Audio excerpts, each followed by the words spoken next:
Paul here for TFL at Sonoma Raceway with the 2023 Honda Civic Type R.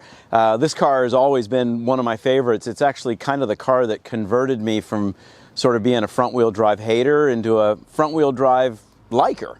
And this car we're going to take around the track. We also have another video that Case is going to do where he's going to drive it out on the streets around the Sonoma Napa area. And so look for those two videos coming up on TFL.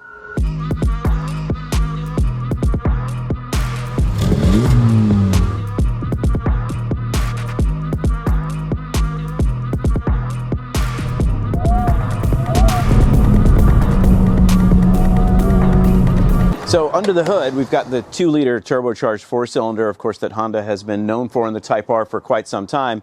They have done a horsepower and torque bump. It's up 9 horsepower and up 15 pound-feet of torque. So the 2023 Type R has 315 horsepower and 310 pound-feet of torque now. You're kind of pushing at the limits of what you can put to the ground with a front-wheel drive car. And so it becomes very important then to mate this to a good 6-speed manual gearbox, which it has, and a very sophisticated suspension system. Also has a functional hood vent for extracting the air out from behind the radiator right here. So that's always a good thing. Normally that air is forced through the engine compartment and it ends up kind of getting jammed in there, and you're trying to take it out through wheel wells and all sorts of things, or in the cowl area. This is a pretty good way to keep the radiator flowing and also pull heat away from the front side of the engine, which has the turbocharger on it too. Great seating position in this car. That part I really like. Really nice adjustment range. I find a lot of cars these days, for me, I'm 5'7", so I'm pretty short, but typically when I get the wheel where I want it in its best, sort of most efficient position for me, it's cutting off the top of the gauges, and that isn't the case here. I can still see everything, the shift lights, the whole thing. So that's a big plus, because that seems like every car I've got in recently is like that. Like I said, really good brake pedal feel, very consistent, really nice as far as turn-in response. The one missing quality that this car has is it doesn't really work the rear tires very hard. So it has a ton of grip, but most of it, the limit is going to be understeer that you're going to get. So that's kind of the one downside. It's not real frisky or playful.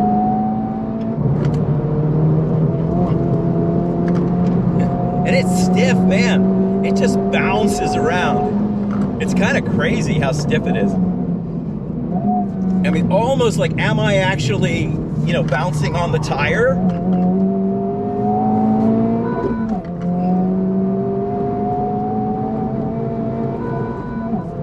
Or, is that actually the suspension working? That's kind of the question that you have. It has auto blip, which is on, but I'm blipping. So, take that for what it's worth, right? And when you're making this kind of horsepower out of a front-wheel drive vehicle, again, you're trying to get the air through. We've got a coolant intercooler, we've got a cooler radiator, power steering pump, brakes, all that kind of stuff. So you definitely see a very functional front end of this car. It actually has functional brake cooling ducts on either side here. Now you can look through them and see right to that front caliper on either side. And then here we've got our intercooler, radiator, I mentioned the hood vent already, and a little bit of a splitter going the whole way around. So as we work our way rearward here, you got these cool front fender extraction vents. And again, that's all for getting air out of the wheel well, which is one of the big producers of lift in the front of a car, is if the air is able to pack in here. So these vents allow that air to go out, and we've got a sculpted sill all the way along the car.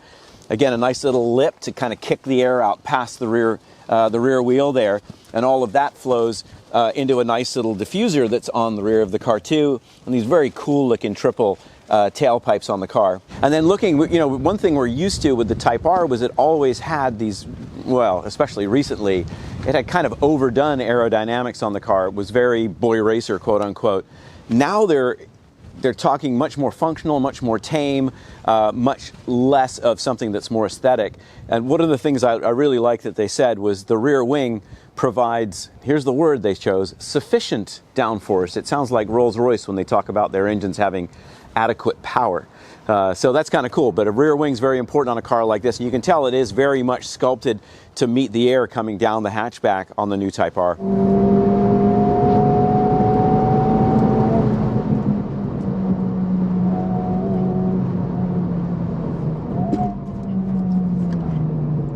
Really fun. Turn 1 and 2 are super good here at Sonoma. This whole section, the whole track, but it's really fun. 3, here's that big compression.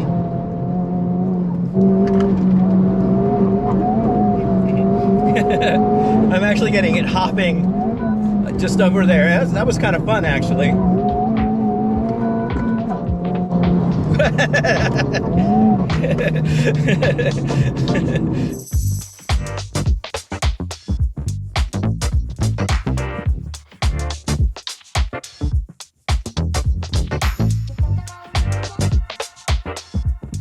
And the interior of the Type R, well, the seats are certainly very red. They're also very comfortable, definitely built for track use, but they're not bad for just rolling around in because the foam's pretty cushy on the seats themselves, but a lot of support.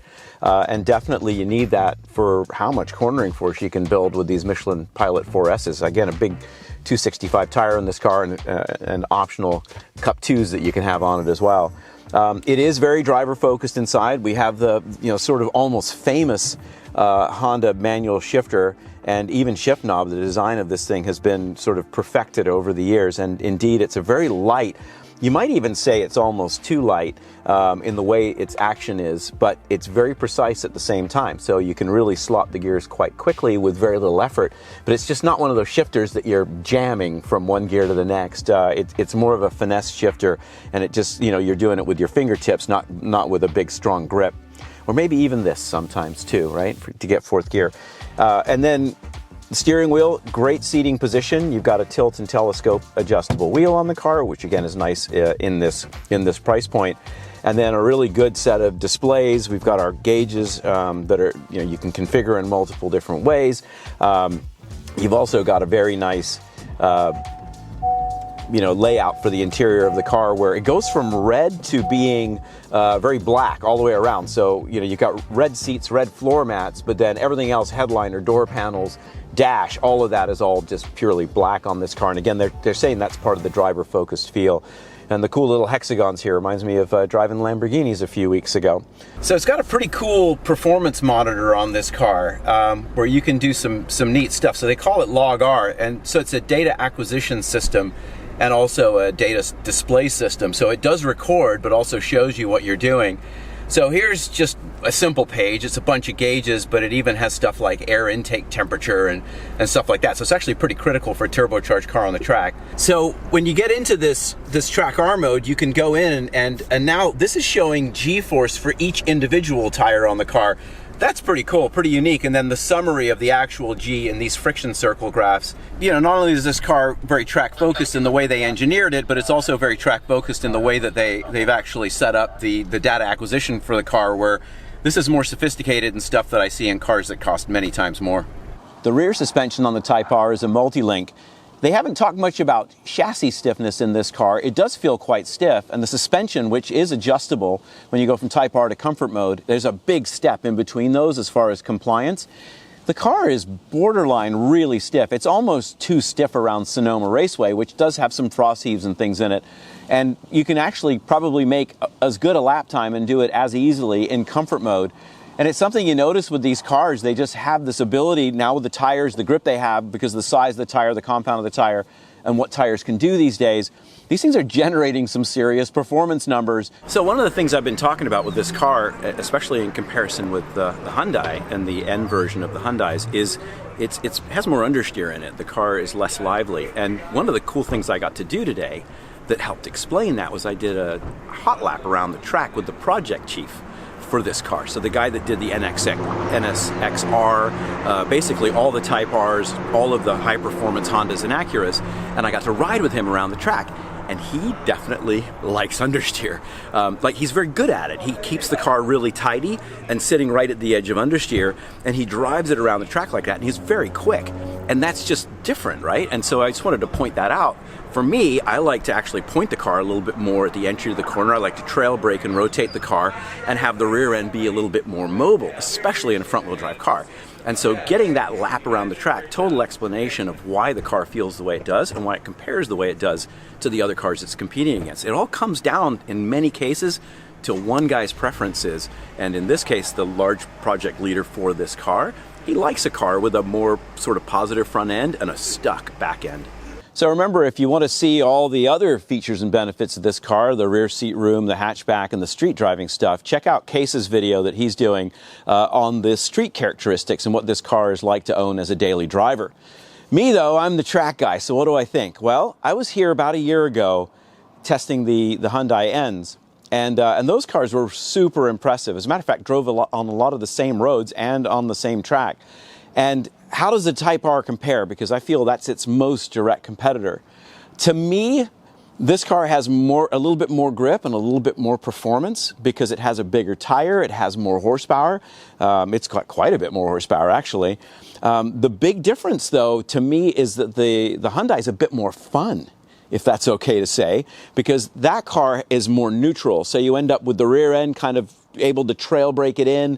You're kind of always chasing the back of the car going around the track, and to a guy like me, well, it doesn't get much more fun than that. And that's, to me, also what makes a front-wheel drive car fun to drive, is its ability to sort of pivot those rear tires around, especially for the tight corners or S's or any combinations like that. So this car is almost, what am I going to say? It's almost too planted, and it's also fairly firm.